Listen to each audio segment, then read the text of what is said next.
Good morning, ma.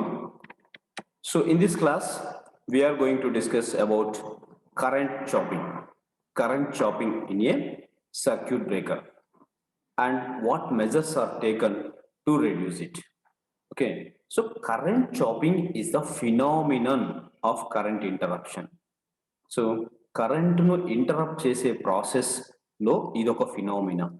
Okay, so current chopping is the phenomenon of current interruption before the natural current zero is reached. Current chopping mainly occurs in air blast circuit breakers because they retain the some extinguishing power to be interrupted. So before going to discuss about this current chopping, first we will discuss about air blast circuit breakers. So air blast circuit breakers, when arc struck between the contacts of the circuit breaker. So two contacts, ఎప్పుడైతే మీకు transmission సిస్టంలో problem వస్తుందో circuit breaker contacts open అవుతాయి. ఎప్పుడైతే circuit breaker contacts open అవుతాయో the arc will struck between the contacts of the circuit breaker. వెంటనే so our main aim is to extinguish that arc. ఆ arc ను extinguish చేయాలి. Okay, so ఈ arc ను extinguish చేసే ప్రాసెస్ లో we are using different types of methods. If you use oil as an arc extinguishing medium, arc ను extinguish చేయడానికి మనం ఆ టూ కాంటాక్ట్స్ మధ్యలో ఆయిల్ ను పంపిస్తే సో దాన్ని ఆయిల్ సర్క్యూట్ బ్రేకర్ అంటాం. If you use air or blast of air is used to extinguish the arc, so the circuit breaker is called air blast circuit breaker. If you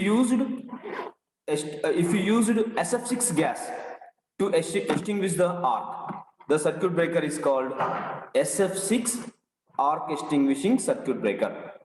So in this way, in air blast circuit breaker, we are using a blast of air to extinguish the arc. So now coming to current chopping. Current chopping effect is more and more in air blast circuit breaker. Why? Because the air blast circuit breaker produces much amount of blast of air.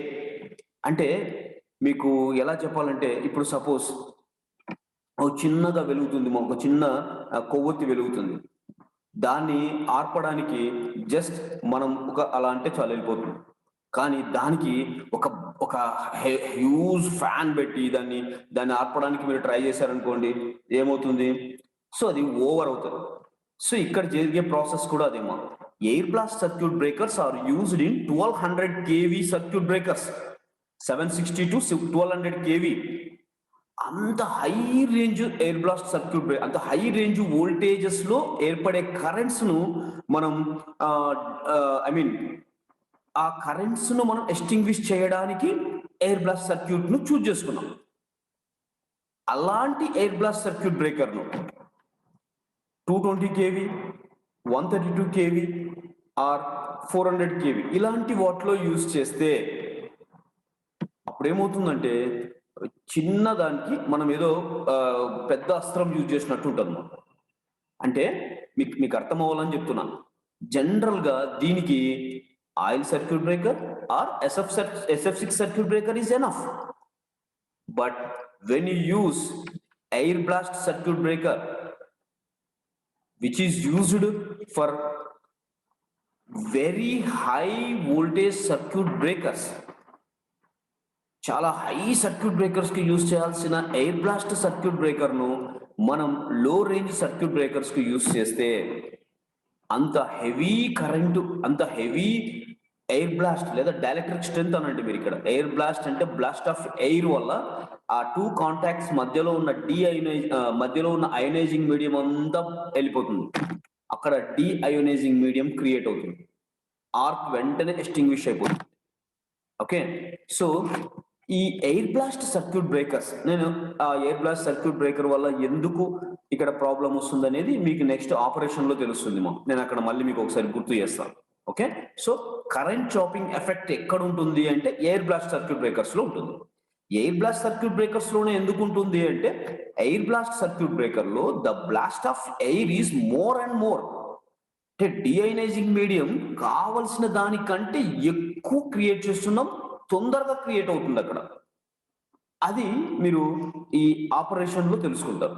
Okay, ఇక్కడ current chopping is related to air blast circuit breaker, AB circuit breakers. Current chopping is more in air blast circuit breakers. So now come to what is current chopping, how it occur in air blast circuit breaker, how we are going to reduce this problem in circuit breakers. Okay, so now coming once again, I will explain definition. Current chopping, the phenomenon of current interruption before the natural current zero is reached. కరెంటును మనం interrupt చేసే ఒక process before current zero is reached. అంటే ఇక్కడ చూడండి, exact zero instant దగ్గర కరెంటును interrupt చేయాలి. 1 నానో సెకండ్ లేట్ చేసినా కూడా current will restrike again to next half cycle. Okay, so ఇప్పుడు సపోజ్ మీకు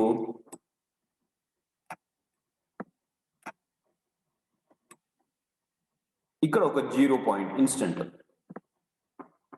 ఇక్కడ ఇంకొక 0 ఇన్స్టెంట్, అంటే ఒక సైకిల్లో 2 0 ఇన్స్టెంట్స్ ఉన్నాయి.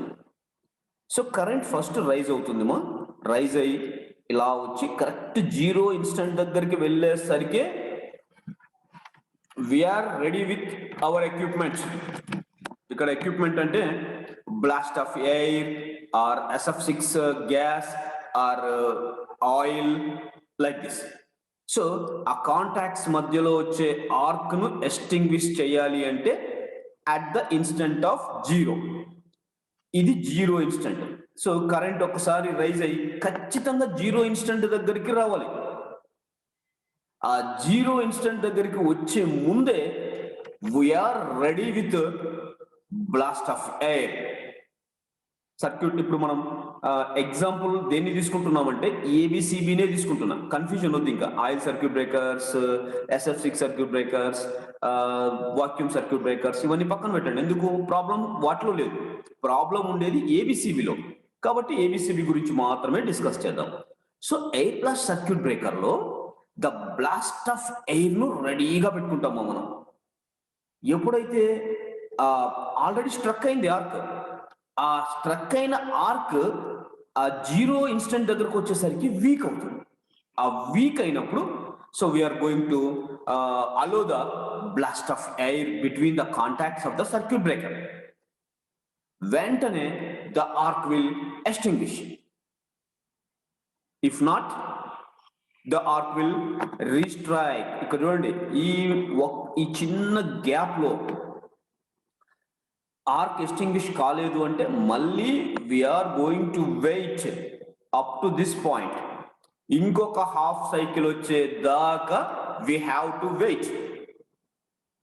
ఓకే, సో ఆ ఛాన్స్ తీసుకోకూడదు. ఇక్కడ హాఫ్ సైకిల్ వచ్చేదాకా అంటే కూడా ఈలోపు ఎక్విప్మెంట్ డ్యామేజ్ అవుతాయి మనం.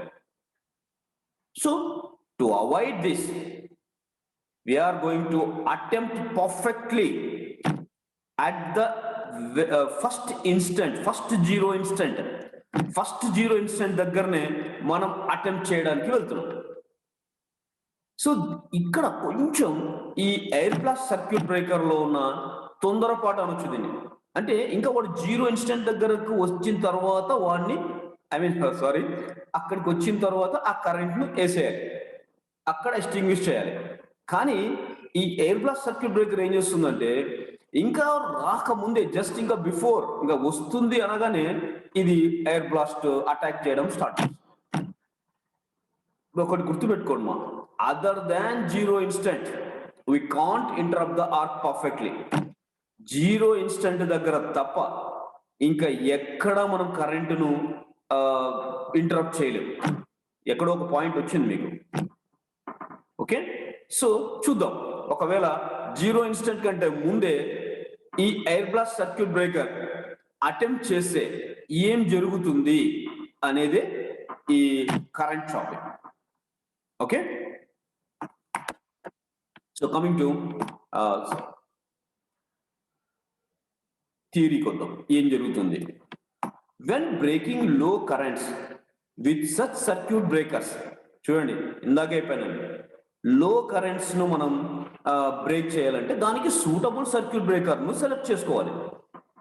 But here we are using powerful circuit breaker for low currents. Okay, so అలా అలా అలా అన్సూటబుల్ సర్క్యూట్ బ్రేకర్ ను సెలెక్ట్ చేస్తే వచ్చేదే current chopping effect. When breaking low currents with such circuit breakers means AB circuit breakers, causes the current to fall abruptly to zero while before the natural current zero is reached. చూడండి మా, natural current zero వచ్చినప్పుడు కాకుండా దానికంటే ముందే ఆ current ను zero చేయడానికి మనం ఈ సర్క్యూట్ బ్రేకర్ ను యూజ్ చేస్తే this phenomenon is known as current chopping.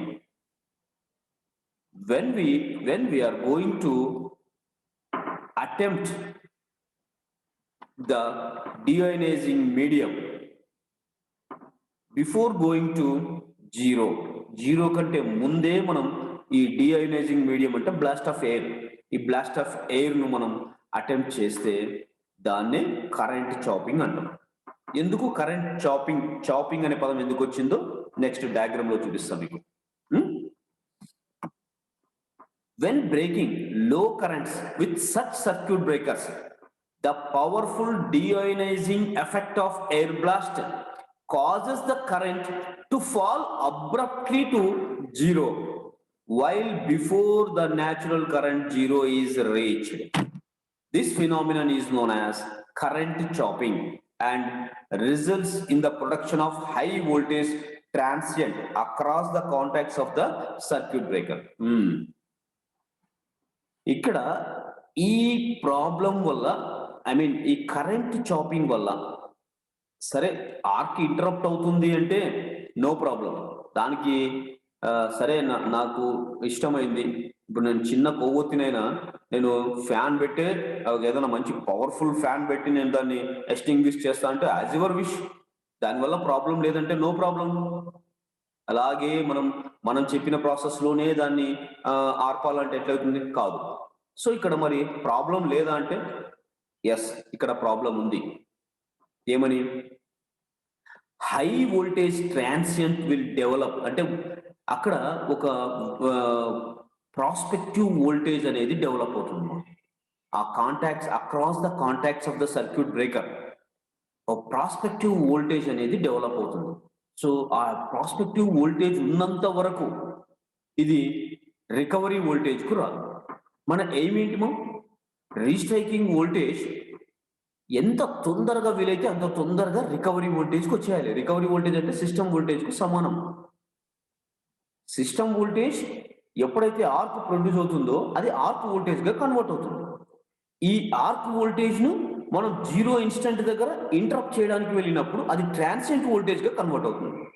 ఈ transient voltage I mean oscillations అన్ని డైఅవుట్ అయిన తర్వాత నార్మల్ వోల్టేజ్, దాన్ని రికవరీ వోల్టేజ్ కిందకి వస్తుంది.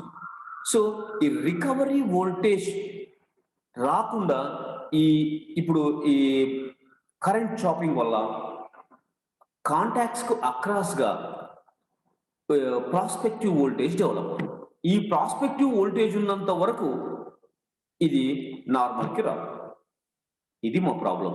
అంటే కరెంట్ చాపింగ్ వల్ల ప్రాబ్లం లేదా అంటే ఎస్, కరెంట్ చాపింగ్ వల్ల ఈ ప్రాస్పెక్టివ్ వోల్టేజ్ డెవలప్ అవుతుంది. ఈ ప్రాస్పెక్టివ్ వోల్టేజ్ వల్ల ఎక్కువసేపు సర్క్యూట్ బ్రేకర్ ఇంటరప్ట్ అవ్వకుండా లేదా ఆర్క్ ఇంటరప్ట్ అవ్వకుండా ఇది ఎంటర్టైన్ చేస్తుంది.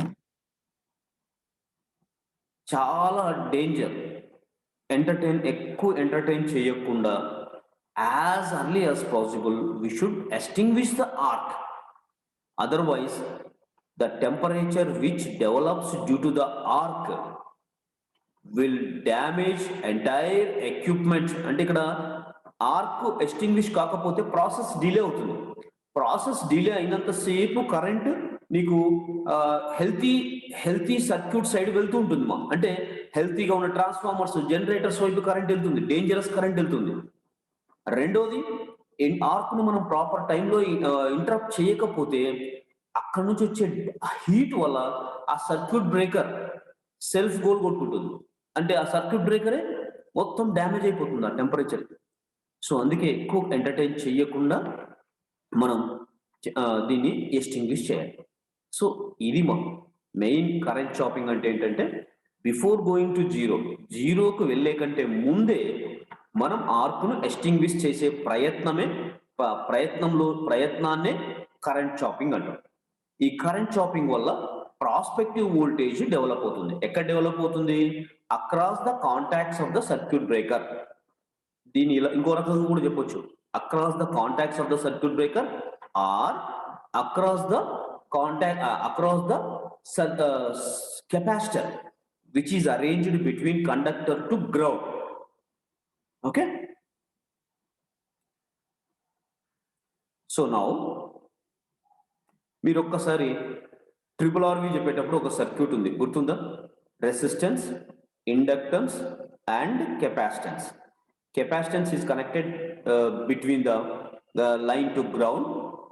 Resistance and inductor both are series. So already 2-3 times చెప్పుకున్నాం అది. ఆ డయాగ్రామ్ లో R is very very very low, that's why it is neglected.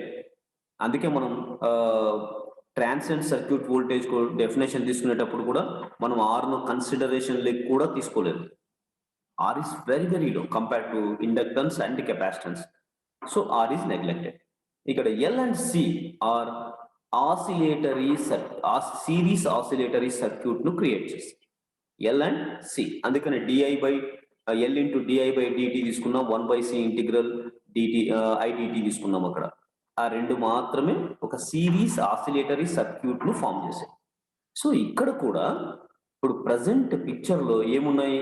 Inductance ఉంది, కెపాసిటెన్స్. సో చూడండి, suppose the arc current is I. So అక్కడ arc లో వచ్చే current I అనుకుందాం. when it is chopped down to zero value as shown in figure. సరే, first ఫిగర్కి వెళ్దాం, మీకు figure చూపిస్తే కానీ అర్థం కాదు. సో ఇది మా ఫిగర్. నేనేమో ఇక్కడ కరెంట్ స్టార్ట్ అయింది. సో కరెంట్ ఇలా వచ్చి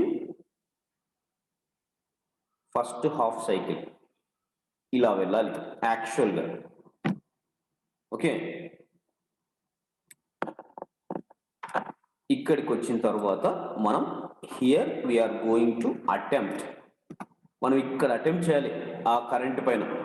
ఇక్కడ స్టార్ట్ అయింది, ఆ పాయింట్ వదిలేయండి, స్టార్టింగ్ పాయింట్ వదిలేయండి.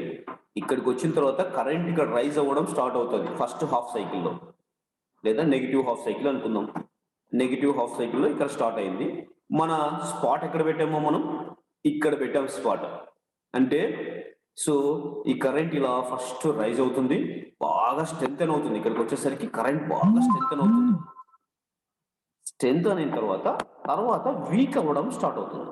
వీక్ అయ్యి ఫైనల్ గా 0 పాయింట్ దగ్గర ఇట్స్ వాల్యూ ఈజ్ 0.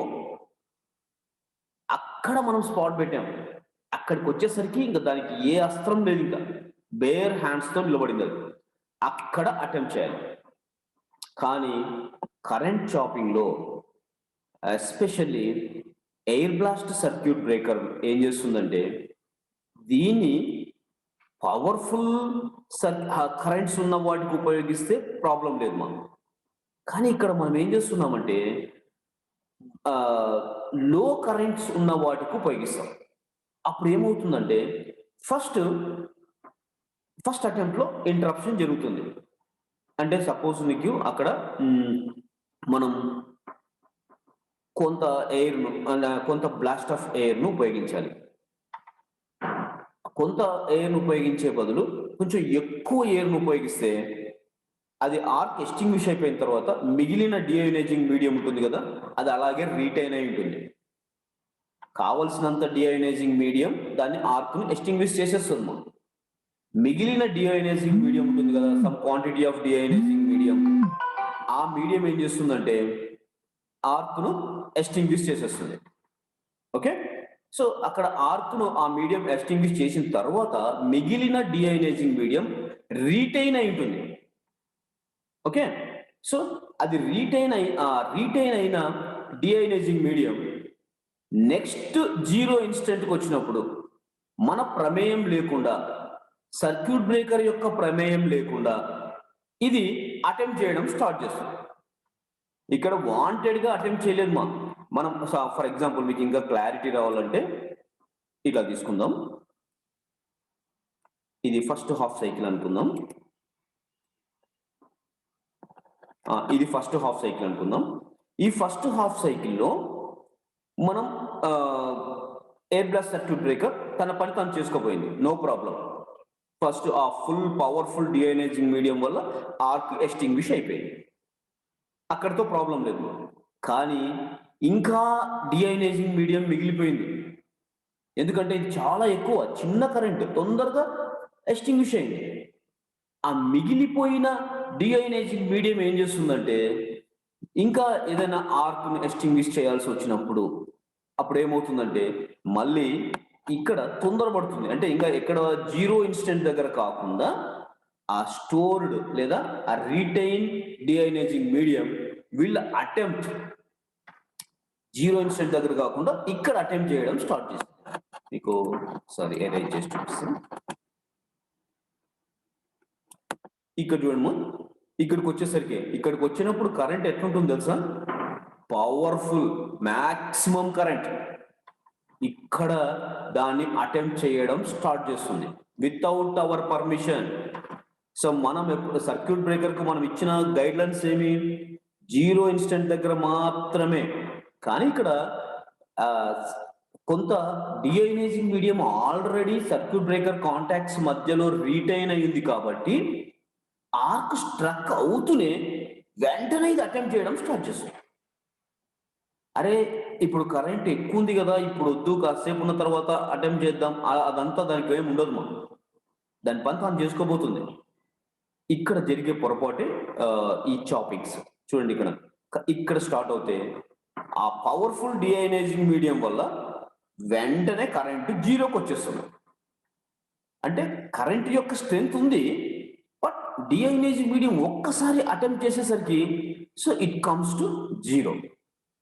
వెంటనే ఇట్ అగైన్ రీస్ట్రైక్, మళ్ళీ రీస్ట్రైక్ అవుతుంది. రీస్ట్రైక్ అయి ఇలా రైజ్ అవుతుంది, మళ్ళీ ఇది అటాక్ చేస్తుంది. సో మళ్ళీ 0కి వస్తుంది. Again it restrike. దీన్ని నేను చెప్పాను కదా, other than 0 instant we can't interrupt the arc whatever the deionizing medium. ఆ డియోనైజింగ్ మీడియం ఏమో తన ప్రయత్నం తను చేస్తూనే ఉంటుంది, కరెంట్ రీస్ట్రైక్ అవుతూనే ఉంటుంది. బట్ చాప్ టు చాప్, దీన్ని ఒక చాపింగ్ అంటాం. ఇక్కడ ఉన్న వాటిని చాప్స్ అంటాం లేదా చాపింగ్స్ అంటాం. సో ఈ చాప్ టు చాప్ మీరు అబ్జర్వ్ చేస్తే దాని యొక్క స్ట్రెంగ్త్ తగ్గుతూ వచ్చింది. ఆ చాప్స్ యొక్క లెంత్ లేదా దాని యొక్క స్ట్రెంగ్త్ తగ్గుతూ వస్తుంది. అక్కడ చాప్ యొక్క ఇది తగ్గట్లేదు కరెంట్ యొక్క న్యాచురల్ గా మీరు డాటెడ్ లైన్ వేసుకుంటే కరెంట్ ఎలా వస్తుందో ఇలా వస్తుంది. ఇక్కడికి వచ్చేసరికి 0 అవుతుంది. అటెంప్ట్ ఉన్నా ఉండకపోయినా 0 అవుతుంది. కానీ దీనివల్ల అనవసరంగా మనం డియోనైజింగ్ మీడియం అటెంప్ట్ చేయడం, తర్వాత అది 0కి వచ్చేయడం, మళ్ళీ రైజ్ అవ్వడం, మళ్ళీ ఫాల్ అవ్వడం, ఇట్లాంటివన్నీ స్టార్ట్ అవుతున్నాయి ఇక్కడ. ఓకే సరే, చూడండి ఇక్కడ ఇది ప్రాసెస్. ఓకే సరే, ఇక్కడ ఇంకొక విషయం చూపిస్తాను మీకు. ఈ చాప్ కి మధ్యలో అంటే ఇది అటెంప్ట్ చేసిన వెంటనే ఏమవుతుందంటే ప్రాస్పెక్టివ్ వోల్టేజ్ డెవలప్ అవుతుంది. ఈ రెండిటికి మధ్యలో ప్రాస్పెక్టివ్ వోల్టేజ్ డెవలప్ అవుతుంది. ఈ ప్రాస్పెక్టివ్ వోల్టేజ్ యొక్క స్ట్రెంగ్త్ ఎలా ఉంటుంది అంటే కరెంట్ స్ట్రెంగ్త్ ఎంత ఎక్కువ ఉంటే ఆ వీసీ వాల్యూ అంత ఎక్కువగా ఉంటుంది. ప్రాస్పెక్టివ్ వోల్టేజ్ అంటే ఏంటో the voltage which occurs across the contacts of the circuit breaker. Okay, so ఇక్కడ ఈ contacts of the circuit breaker మధ్యలో ప్రొడ్యూస్ అయ్యే వోల్టేజ్ ను ప్రాస్పెక్టివ్ వోల్టేజ్ విసి అంటారు. ఓకే, సో ఇది ప్రాస్పెక్టివ్ వాల్యూస్. ఇక్కడ నుండి ఈ ప్రాస్పెక్టివ్ వోల్టేజ్ ఎక్కువ ఉంది, సెకండ్ చాప్ వచ్చేసరికి ప్రాస్పెక్టివ్ వోల్టేజ్ తగ్గింది, థర్డ్ చాప్ వచ్చేసరికి ఇంకా తగ్గింది, ఫైనల్ గా కరెంట్ స్ట్రెంత్ తగ్గే కొద్దీ ప్రాస్పెక్టివ్ వోల్టేజ్ తగ్గుతూ వచ్చింది. జీరో ఇన్స్టెంట్ దగ్గర ప్రాస్పెక్టివ్ వోల్టేజ్ జీరో, అక్కడ ఇంటరప్షన్ జరిగితే మళ్ళీ ఇది రికవరీ వోల్టేజ్కి వచ్చేస్తుంది. ఓకే, సో ఇది కరెంట్ చాపింగ్. ఓకే, సో ఇప్పుడు మనం ప్రాస్పెక్టివ్ వోల్టేజ్ అంటే ఏంటో చూద్దాము. The energy, 1 minute, suppose the arc current is I when it is chopped down to zero value as shown in figure. As the chop occurs at current I, therefore the energy stored in inductance is half Li square. Inductance లో store అయ్యే energy ఏమో half Li square. Already you know the formula. Half Li square is the energy stored in inductor. Capacitor లో half CV square. Okay, అంటే ఈ రెండు oscillatory circuit ను form చేస్తున్నాయి. అంటే ఇక్కడ మనకు రెసిస్టెన్స్ ను నెగ్లెక్ట్ చేస్తే ఆ సర్క్యూట్ లో ఏముందిమో ఇండక్టర్ ఉంది, కెపాసిటర్ ఉంది. సో ఇండక్టర్ లో స్టోర్ అయ్యే ఎనర్జీ ఏమో half Li square, కెపాసిటర్ లో స్టోర్ అయ్యే ఎనర్జీ ఏమో half CV square. సో ఈ రెండు equal. So Li square by 2, Li square by 2 is equals to CV square by 2 అనుకుంటే, సో ఇక్కడ 2 క్యాన్సల్ అవుతుంది. ఓకే, సో అంటే క్రాస్ మల్టిప్లికేషన్ చేయండి, ఈ రెండు క్రాస్ మల్టిప్లికేషన్ చేస్తే 2 Li square by 2 CV square వస్తుంది మా. సో 2 క్యాన్సల్ అవుతుంది, Li square by CV square. So V square is equals to Li square by C, V is equals to root of Li square by C, లేదా దాన్ని V is equals to I root LC వస్తుంది. So ఇది so this is the formula for prospective voltage. So ఆ prospective ఇందాక చూపించండి prospective voltage, ఆ prospective voltage కు formula ఏంటంటే VC is equals to I root L by C, where the developed voltage across the breaker contacts due to transfer of energy is called prospective voltage. This voltage may be extremely high when compared to normal system voltage. నేను ఇందాకే అన్నాను current chopping వల్ల ఏం problem అవుతుంది sir, ఏం problem అవ్వదు, but ఈ chopping voltage produce అవుతుంది, ఈ ప్రాస్పెక్టివ్ వోల్టేజ్ ప్రొడ్యూస్ అవుతుంది, which is very very high compare to system voltage. System voltage తో కంపేర్ చేసుకుంటే ఇది చాలా ఎక్కువ, which is dangerous to circuit breaker. The deionizing force is still in action and current will again be chopped. Successive chops may occur as shown in figure until a final chop brings the current to a zero. Final chop జీరోకి వచ్చేదాకా. Okay, so మీరు ఆ chops అనేవి produce అవుతూనే ఉంటాయి. చూడండి ఇక్కడ diagram లో చూడండి, స్లోగా చాప్స్ తగ్గుతూ వస్తున్నాయి, బట్ ఎక్కడ రికవర్ కాలేదు. ఫైనల్ చాప్ ఇక్కడ జీరోకి వచ్చిన తర్వాత చాపింగ్ అనేది తగ్గిపోయింది. Okay, next. సో ఇది మా current chopping. What is current chopping? Current chopping is the phenomenon of current interruption process before zero. అది గుర్తుపెట్టుకోవాలి. కరెంట్ ఇంటరప్షన్ ప్రాసెస్ నే కరెంట్ చాపింగ్ అంటామా అంటే లేదు, ఇంతకుముందు ఎప్పుడు అనలేదు. కరెంట్ ఎన్నిసార్లు ఇంటరప్ట్ చేసినా కూడా మనం కరెంట్ చాపింగ్ అనలేదు. కానీ ఇక్కడ స్పెషాలిటీ ఏంటంటే ఎయిర్ బ్లాస్ట్ సర్క్యూట్ బ్రేకర్ లో కరెంట్ ఇంటరప్షన్ ను మనం ఎప్పుడు చేస్తున్నామంటే మనం చేయట్లేదు, అక్కడ హై డియోనైజింగ్ మీడియం కొంత రీటైన్ అవ్వడం వల్ల సో ముందే 0 ఇన్స్టెంట్ కంటే ముందే ఇది అటాక్ చేయడం వల్ల చాపింగ్స్ ప్రొడ్యూస్ అవుతున్నాయి, ప్రాస్పెక్టివ్ వోల్టేజ్ ప్రొడ్యూస్ అవుతుంది. సో మళ్ళీ అది 0కి వచ్చి రికవరీ వోల్టేజ్ వచ్చేదాకా ఈ ప్రాసెస్ ను కరెంట్ చాపింగ్ ప్రాసెస్ అంటారు. ఓకేనా? సో ఇది చాలా ఇంపార్టెంట్ క్వశ్చన్ మా 5 మార్క్స్ వస్తుంది మీకు. ఓకే, రికార్డింగ్ వీడియో కూడా నేను వెంటనే పెట్టేస్తాను ఇప్పుడు. ఓకేనా? Okay, bye. Head phones